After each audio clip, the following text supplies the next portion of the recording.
The phone rang in the dead of night, shattering the silence like a gunshot. It was my grandson Tommy, his voice trembling, barely a whisper. "Grandma Ellen, please come get me. I'm at the police station. Stepmom, she hit me. Dad doesn't believe me."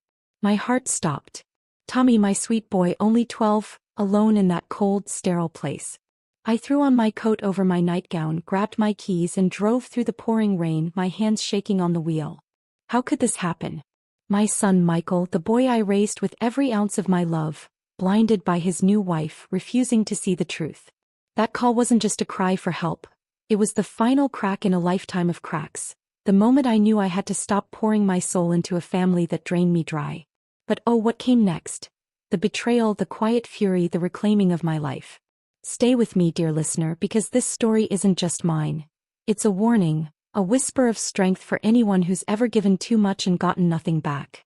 I remember that night so vividly, the rain slapping against the windshield like angry fingers, the wipers squeaking in rhythm with my pounding heart.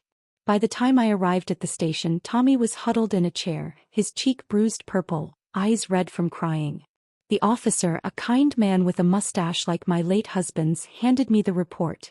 "Domestic incident," he said softly. "The boy says his stepmother slapped him during an argument. Father claims it's a lie that the kid fell.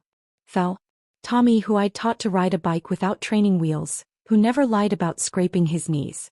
I signed the papers, wrapped him in my arms and took him home with me. My home, that old Victorian house on Elm Street, with its creaky floors and the faint smell of lavender from the sachets I tuck in the drawers.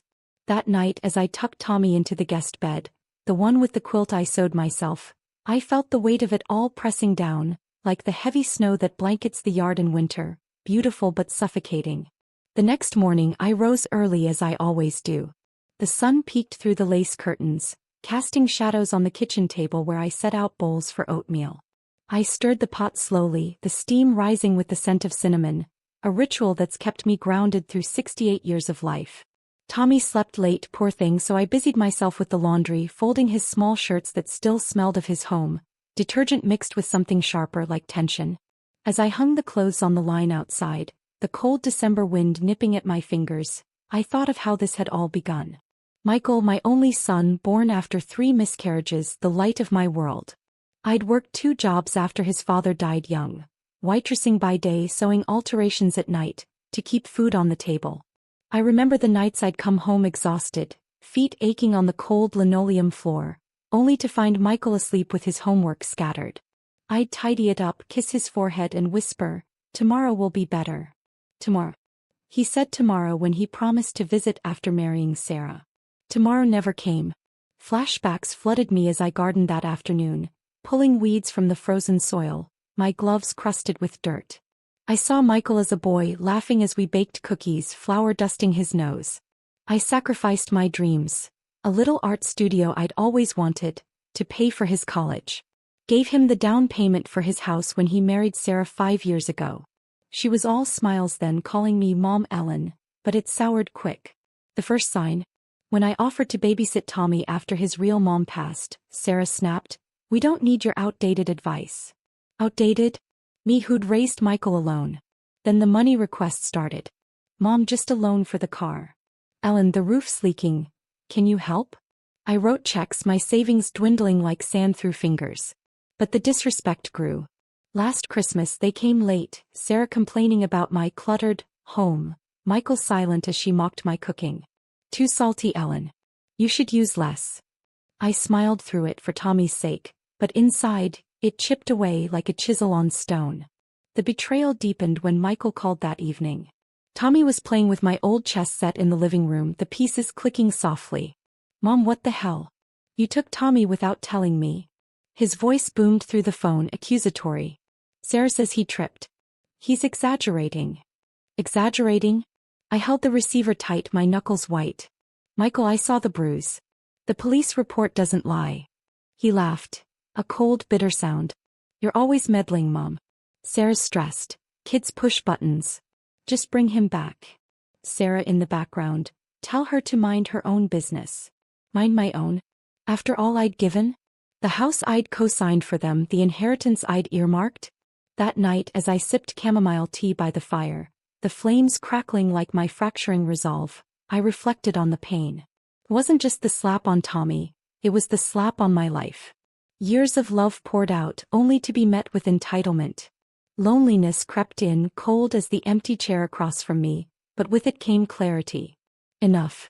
Enough of being the doormat, the wallet, the invisible pillar. The turning point came quietly, like dawn breaking. I sat at my desk, the wood scarred from years of bills and letters, and pulled out my papers. My will, the deed to the house, the bank statements. Inner thoughts swirled.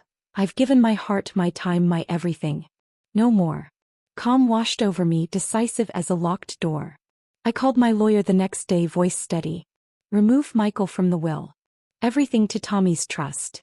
Then the cosign on their mortgage. I withdrew it, letting the chips fall. Silent actions, no fanfare. I changed the locks on my doors, the key in my pocket, a symbol of reclaimed control. Empowerment bloomed, quiet but fierce, like the roses I prune in spring, thorns and all. I packed a small bag for Tommy but kept him with me, enrolling him in school nearby. Sarah's texts flooded in, "You're poisoning him against us." Michael's voicemails, "Mom, how could you? We need that money." They needed my sacrifice but not me. The climax erupted 2 days later. They showed up unannounced, banging on the door like thunder. I opened it a crack, chain latched. Michael, red-faced, "Let us in. Tommy's our son." Sarah behind him, arms crossed, "This is kidnapping, you old witch. Give him back or we'll sue." Sue. After I'd shielded Tommy from her rage, I stood tall, my voice cold and dignified. "The police know the truth. Tommy stays safe here." Michael begged then, shifting blame. "Mom, Sarah didn't mean it. We're family, help us out." Help. The word echoed hollow. Family respects Michael.